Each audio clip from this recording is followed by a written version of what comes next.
Bonsoir à toutes et à tous, bienvenue dans Guinée Actualité. La CEDEAO et le Libéria ont signé à Abuja un accord pour l'installation d'un centre régional de développement de la jeunesse et des sports à Monrovia, une cérémonie marquée par un message de gratitude du Libéria envers l'organisation sous-régionale. Juste après, les ministres béninois et nigérians des Affaires étrangères se sont exprimés au sujet de l'intervention récente de la force en attente de la communauté économique des États de l'Afrique de l'Ouest. Mohamed Touré, Adama Mohamed Keita, envoyé spéciaux.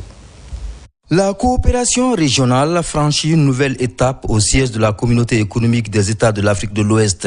La CEDEAO et la République du Libéria ont procédé à la signature officielle de l'accord portant installation du Centre régional de développement de la jeunesse et des sports. Ce centre, qui sera basé à Monrovia, aura pour mission de promouvoir la formation, l'inclusion et le leadership des jeunes, ainsi que le développement du sport, comme facteur d'intégration dans l'espace communautaire. En marge de la cérémonie, le Libéria a tenu à exprimer sa profonde gratitude à la CEDEAO pour son engagement constant en faveur de la paix, de la stabilité et de la cohésion entre les peuples. Les sacrifices consentis ont été déterminants pour le maintien de la sécurité dans notre région.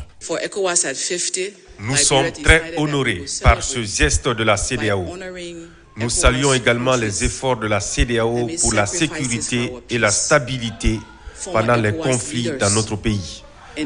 Nous sommes vraiment reconnaissants envers notre institution sous-régionale.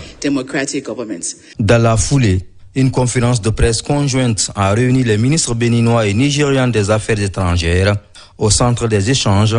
L'intervention récente de la force en attente de la CEDEAO au Bénin, déployée dans le cadre d'un exercice de sécurité régionale. Entre intégration, jeunesse, sécurité et solidarité, la CEDEAO réaffirme une fois encore sa volonté d'agir pour une région stable et prospère au service de ses populations.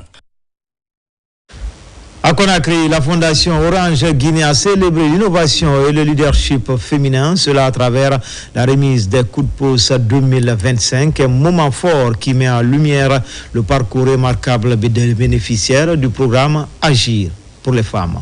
Sona Sagnon.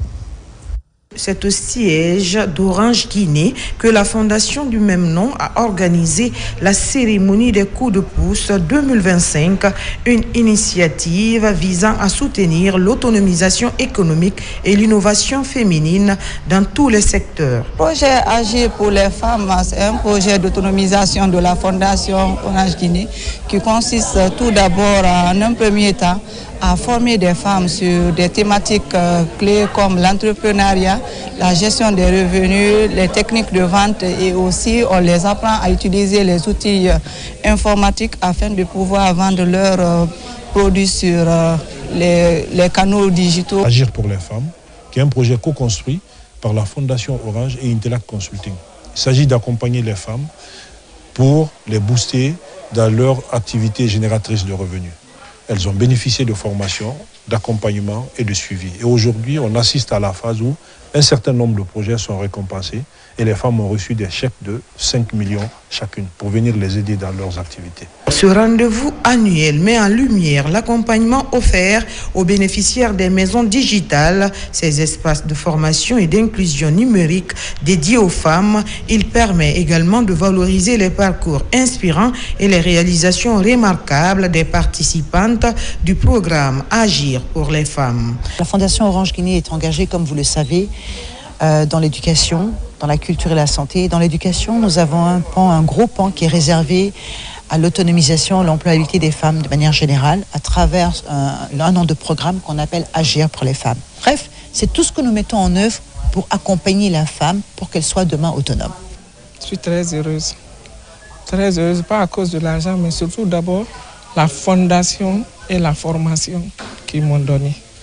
Donc ça va me permettre d'avancer, surtout dans le matériel du salon.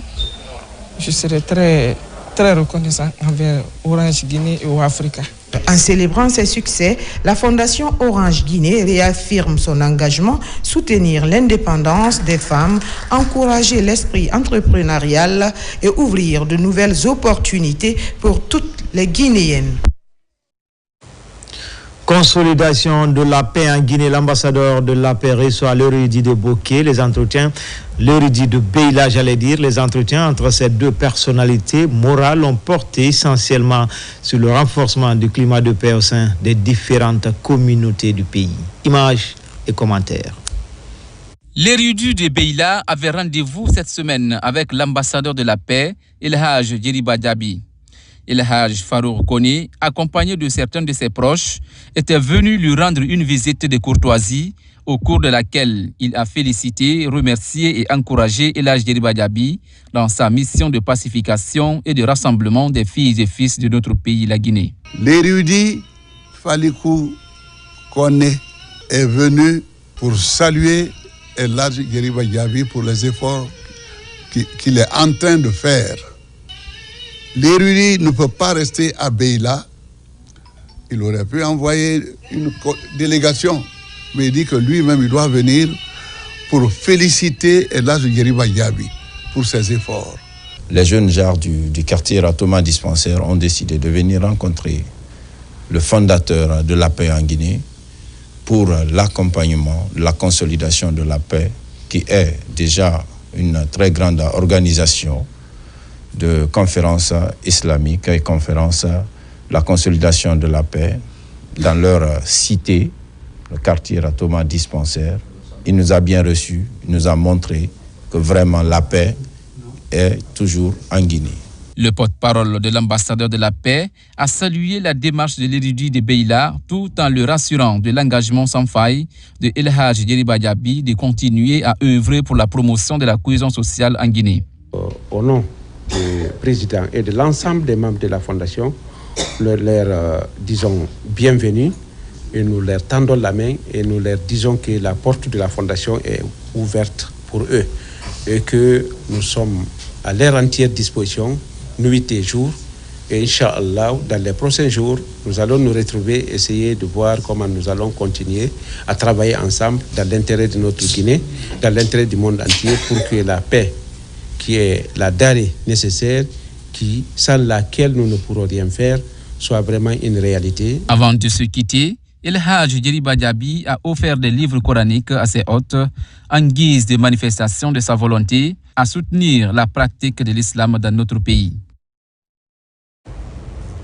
Pour renforcer le climat de paix et de cohésion sociale, les populations de Djéké font appel à l'unité après la signature du pacte traditionnel de non-conflit et du maintien de la paix en début d'année. Elles viennent d'installer un secrétariat communautaire chargé de veiller sur l'application correcte de cet engagement. Lancé Kamisoko, Mohamed Lamine Diallo.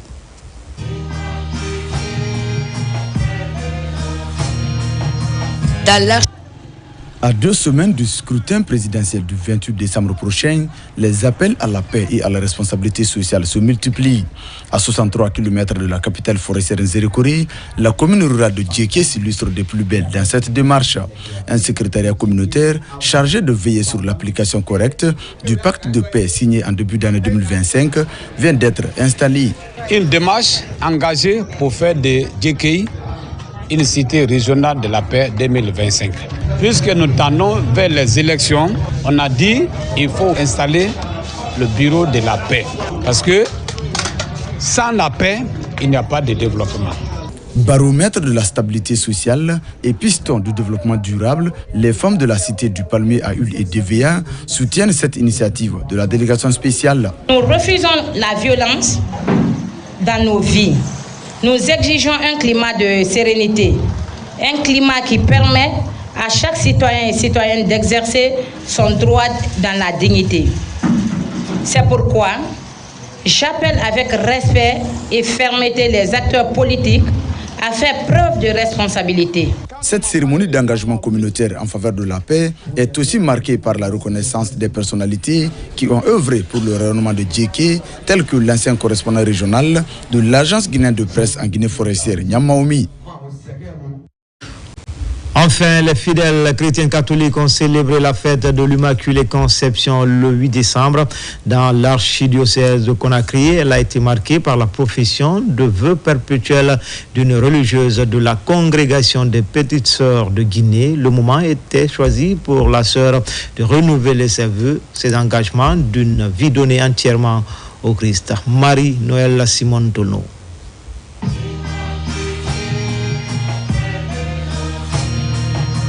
Dans l'archidiocèse de Conakry, le 8 décembre est célébré conjointement. Cette solennité marque la fête patronale du diocèse, l'anniversaire épiscopal de son éminence Robert Cardinal Sarah et la fête patronale diocésaine des Petites Sœurs de Notre-Dame de Guinée. Une congrégation laquelle appartient la sœur Joséphine Finda Yombono il y a de cela 6 ans. Le temps est venu pour elle de faire ses vœux perpétuels à la suite du Christ. Épouse du roi éternel, recevez cet appel. Demandons aujourd'hui à Dieu la grâce d'être des imitateurs intrépides de Marie.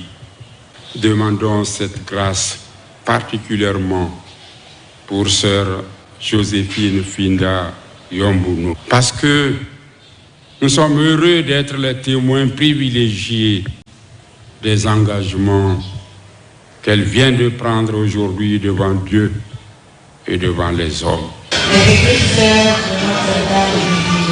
En professant ses vœux perpétuels, cette religieuse sœur Joséphine Finda Yombono s'engage pour toujours au service du Seigneur Jésus.